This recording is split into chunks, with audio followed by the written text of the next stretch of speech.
आज हम लोग जियोलॉजिकल टाइम स्केल के बारे में स्टडी करेंगे। Geological time scale is a chronological sequence of geologic and evolutionary events covering the physical formation and development of Earth।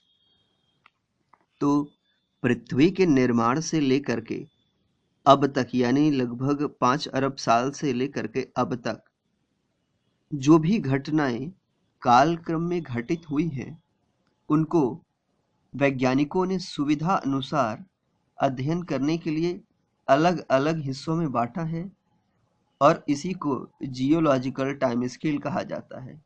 इसमें जो सबसे बड़ी इकाई होती है उसे ईयॉन कहा जाता है, जो उससे छोटी इकाई होती है उसे एरा कहा जाता है और जो उससे भी छोटी इकाई है उसे पीरियड और जो सबसे छोटी इकाई यहाँ पर बनाई गई है उसे एपॉक कहा जाता है। सबसे पुराना इसमें हेडियन ईयॉन होता है।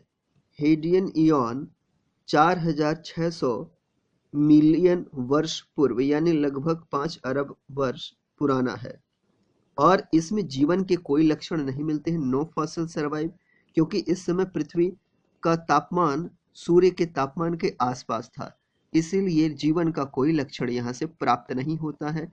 और इस दौर में बनी अधिकतर चट्टानें इग्नियस रॉक होती थी यानी आग्नेय चट्टानें होती थी।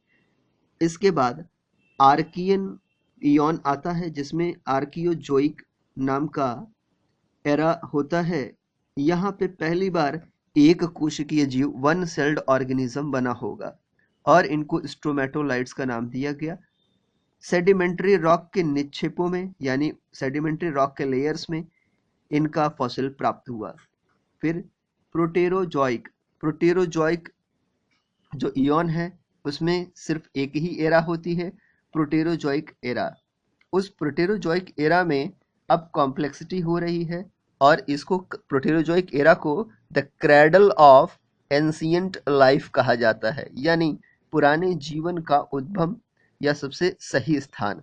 तो प्रोटेरोजोइक एरा में प्लैंक्टोनिक प्रोकैरियोट्स, यूकैरियोट्स और मल्टीसेलुलैरिटी यानी धीरे धीरे कॉम्प्लेक्सिटी स्टार्ट हुई है।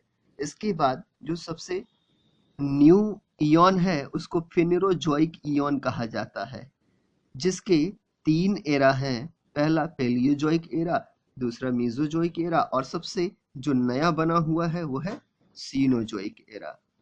अब बात करते हैं कि फिनेरोजोइक का कालखंड कितना है, समय कितना है।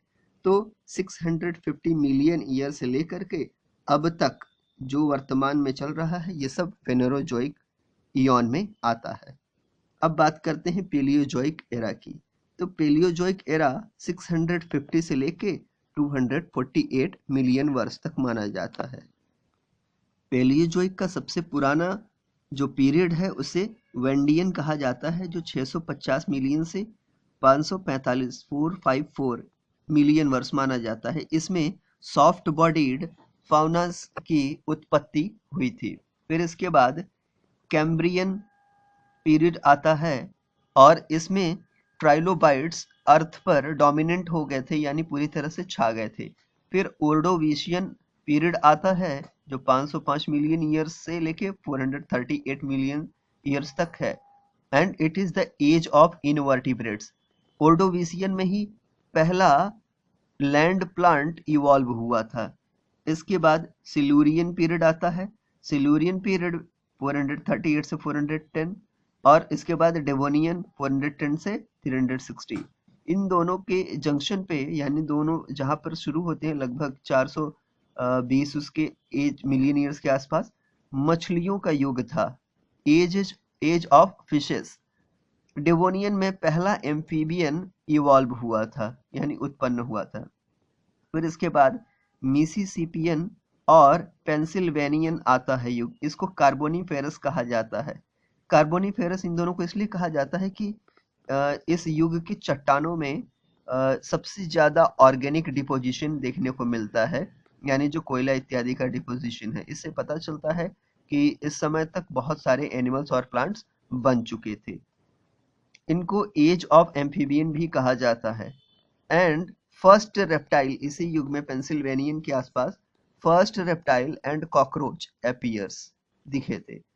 फिर पर्मियन पीरियड में, जो कि 286 से 248 तक है, एक्सटेंशन ऑफ ट्राइलोबाइट्स।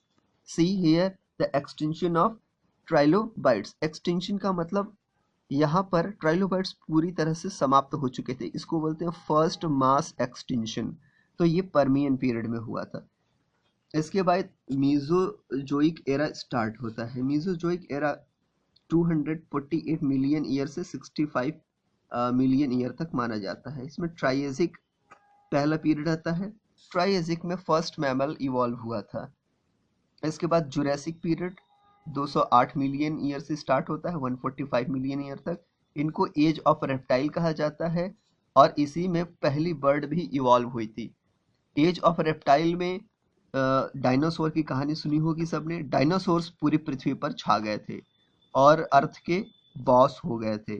फिर उसके बाद क्रिटेशियस पीरियड आता है जो 145 से लेके 65 तक चला। इसमें फर्स्ट फ्लावरिंग प्लांट इवॉल्व हुआ था, पहला पुष्पीय पौधा इवॉल्व हुआ था।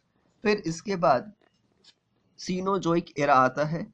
सीनोजोइक एरा 65 मिलियन ईयर से लेके अब तक वर्तमान तक चल रहा है। इसको दो पीरियड में डिवाइड किया गया, टर्शियरी और क्वाटरनरी। टर्शियरी पीरियड 65 से लेके 1.6 मिलियन ईयर तक है और क्वाटरनरी 1.6 से वर्तमान तक यानी प्रेजेंट तक। इसको टर्शियरी को एपॉक और क्वाटरनरी को एपॉक में बांटा गया। टर्शियरी के 5 एपॉक, क्वाटरनरी के 2 एपॉक।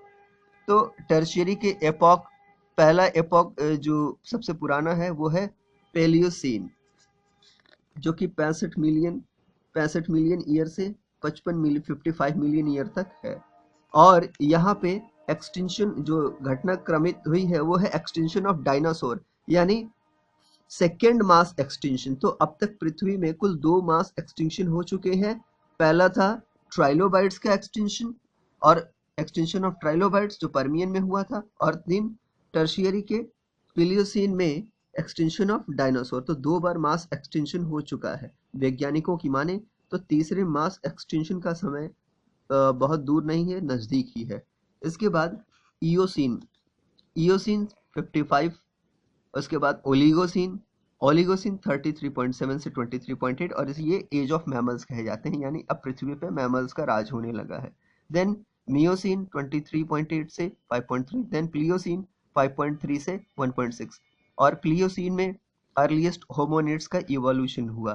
फिर इसके बाद प्लीस्टोसीन 1.6 से 0.01, देन होलोसीन 0.01 यानी लगभग 1 लाख साल से अब तक। और यहाँ पे अर्लीस्ट होमोसेपियन यानी मानव प्रजाति का उद्भव माना जाता है जो आज तक चल रहा है। तो ये तो था geological time scale. Thank you.